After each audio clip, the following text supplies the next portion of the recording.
Alright, I just got back from vacation and it's time for another episode of my project bin. So I've had a lot of stuff come up before and after vacation. A lot of it has been new and some of it's been very small.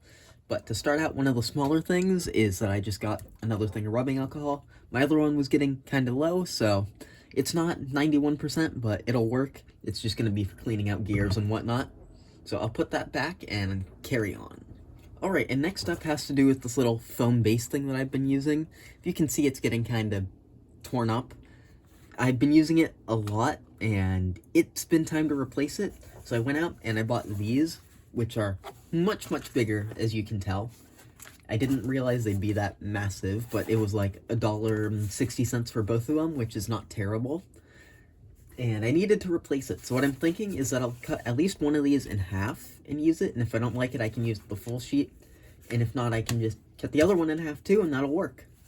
So I'm going to cut one of these in half, and we'll set this off to the side. I'm going to save this just as a cutting pad until it, completely falls apart.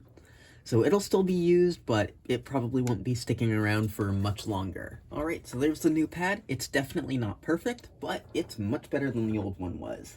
So with that out of the way, now we've got some actual models to get into. First of which, if you remember the 10 boxcars I got for free a while ago, I got another one from the same person. He was trying to get rid of more of them, all from the same group. I didn't want to take all of them, and this was the last one left, so I just decided that I'd take it since nobody else wanted it. So I've got this one now. I don't know what Lynx East and Western is. I don't know what the TP and W is.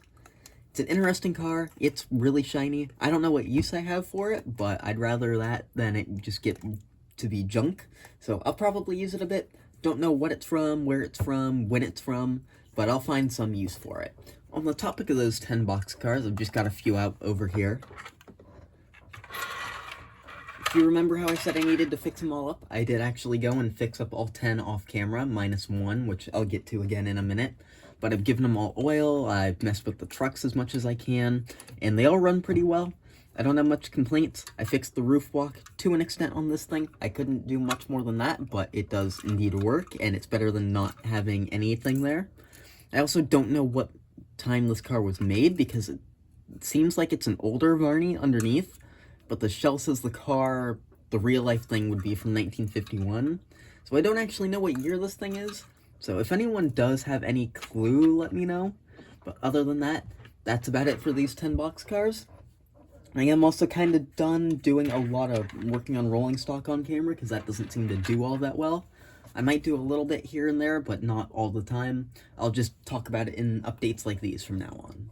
Speaking of the whole working on rolling stock for videos and whatnot, I did say I would be working on these a while ago. That's still the plan. The reason I haven't gotten to them yet is because one of these was missing a weight. I found this weight, which is actually a really good size and is pretty close in weight to that, but it's a little bit too long, so at some point I need to just go cut this down, and then I can work on building these on camera.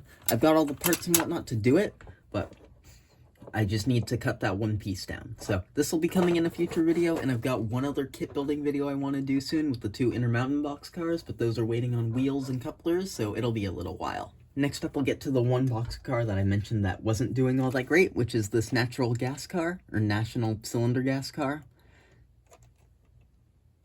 And yeah, it's just been not operating all that great. The couplers aren't all that great. These trucks are iffy. They've been causing short circuits. So this thing's going to need a lot of work. So unlike the rest of them, it's still a project. And I'll probably finish that for the next update whenever that happens. So this will be one of the first things to go into that. Alright, so the last actual model I have to talk about is the 422, which if you haven't seen that restoration, definitely go watch it. I haven't seen how that's done, but since a lot of other videos at the time of filming this haven't done all that great, it might not be doing all that great either. So basically with this thing, it does not run now, and I found out that it needs a motor.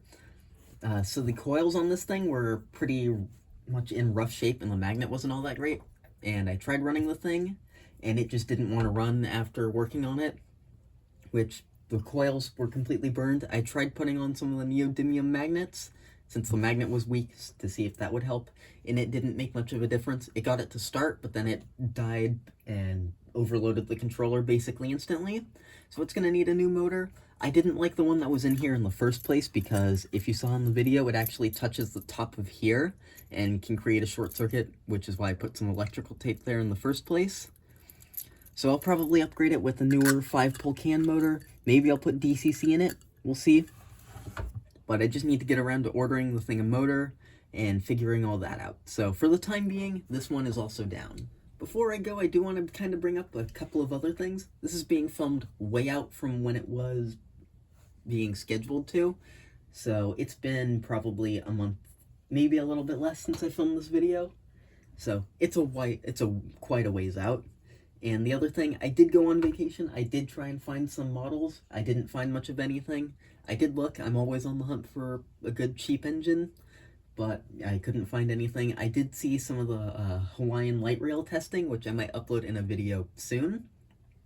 And that leads me on to the next topic, which is video scheduling. I know I've kind of got it set up weirdly, but I'm considering making it 2 model railroading videos a week. I kind of want to do one on Monday, and then another one on Thursday. And if I have anything else I can throw in, probably at the same start time too. But that's kind of my goal. I want to do 2 model railroading videos a week, and we'll see how that goes. So from now on, if I change up the schedule like that once it gets to that point, that's what I'm going to be doing. So if it starts to seem funky, that's why. But I do want to just try and keep on a schedule like that, so it's just always 2 model train videos a week at minimum, which would also mean maybe a few extra videos too, because it'll shorten some of the length between them, and you might get some extra rail train videos or whatever I end up filming during the week. So, with all that out of the way, thanks for watching, and I hope you enjoyed the video.